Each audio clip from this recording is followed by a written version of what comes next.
อยู่ในเกมอะไรไม่รู้มันโคตรแปลกเลยโคตรแปลกตาโคตรแหวกแนวอะแมปแมปจังไรอะไรไม่รู้อันนี้ก็ไม่ใช่อวตารของข้าพเจ้านะอันนี้ของใครไม่รู้เอ้ยเอ้ยเยอะจังวะทำไมเยอะจังเลยอะรู้สึกมันจะเห็นอวตารของตัวเองวิ่งไปทางนี้นะลองไปตามหาโอเคแล้วมันก็ไม่เปลี่ยนคืนด้วย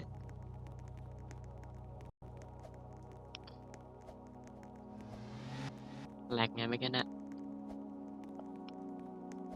อื้อ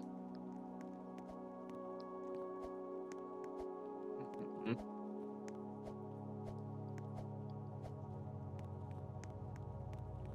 ไม่มีเป็นออบบี้ธรรมดา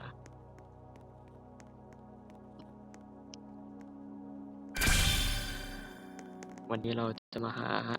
วันซ่องเต็งคนอื่นกันนะนั่นไงตัวเราเอ้าเขามาตบเหรอเอามากอดเนี่ยเอาอวตารกูมานี่มันตีนสักหน่อยมันตีนสักหน่อยยุบชีวิตมันมีความสุขมานานมันก็เลยต้องระบายสักหน่อยอืมมันมีความสุขมานานเกินไปละเอ้าไอ้เหี้ยตกคอยดูความกับตาปัดนี่นะ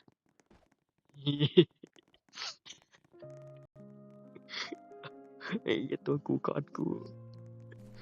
ตัวกูกอดกู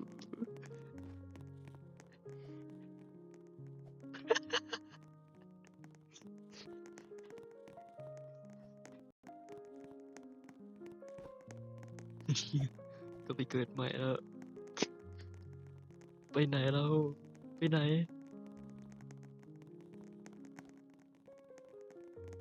อะไรอะเพื่อนอยากโดนเปลี่ยนอ่ะโอเคจัดให้นี่หน้าตาโคตรจังไรอ่ะ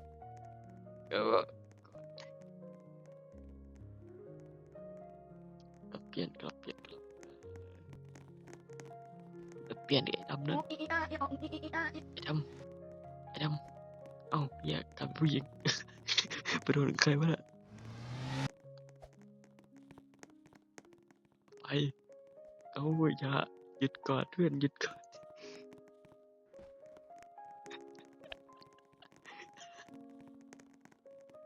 บอกเลยว่าไอ้เหี้ยแบบเนี้ย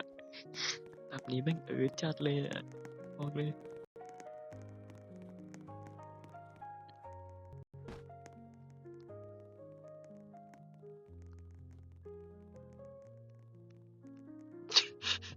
เหี้ยไม่โดนสัก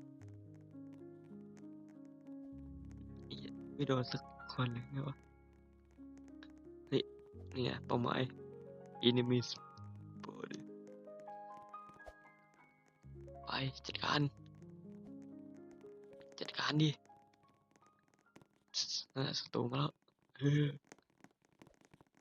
อืมภารกิจสำเร็จนี่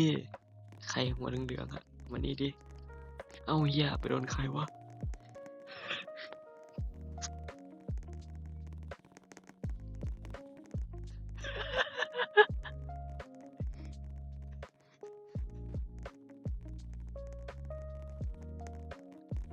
เหี้ยแม่ง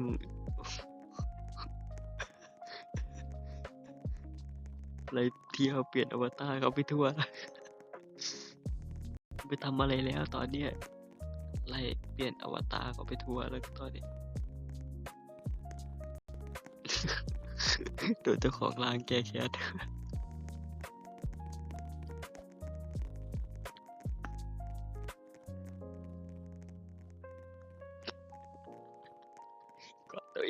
กอดตัวเองก็ว่าอย่าดูหน่อยกอดตัวเองนี่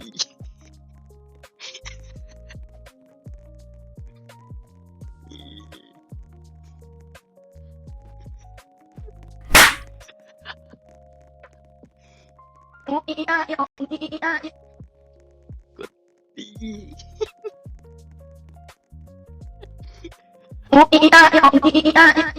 อย่าโดนลุมตบไอ้สัตว์ตายเหี้ยกูตายไอ้สัตว์เฮ้ยมานี่นี่แค่เล็มหัวหน่อยก็ได้แล้วชุดแบบลายผ้าขาวม้าด้วยนะสภาพนี่ความพิชิตชีวิตมีความสุขเกินไป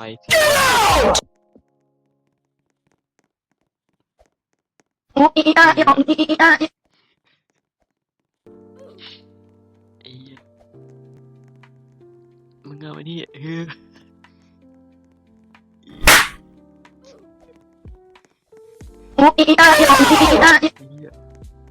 อย่าหลุดจัดเลยสัตว์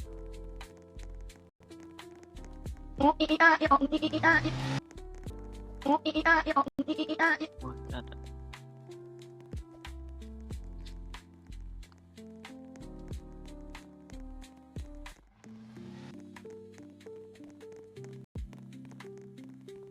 อุ้ย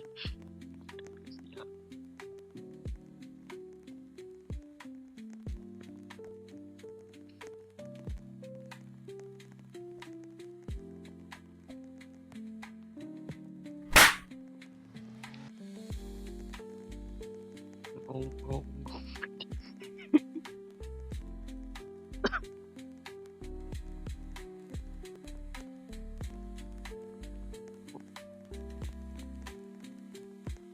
ไอ้สัตว์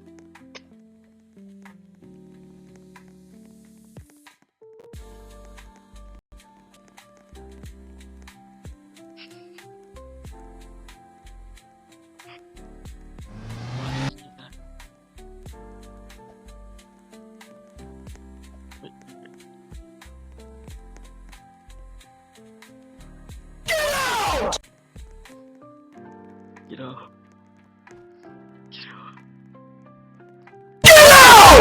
โดนตบ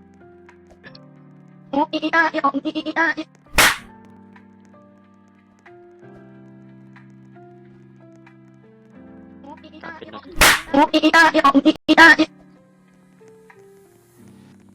ไปทั่วแล้วตอนนี้ไปทั่วแล้วกอดตัวเองเอากอดตัวเองทำไมหลุดจัดเลยแต่ละคนโอ้โหสภาพดูไม่ได้เลยนะแม่งอะไรก็ไม่รู้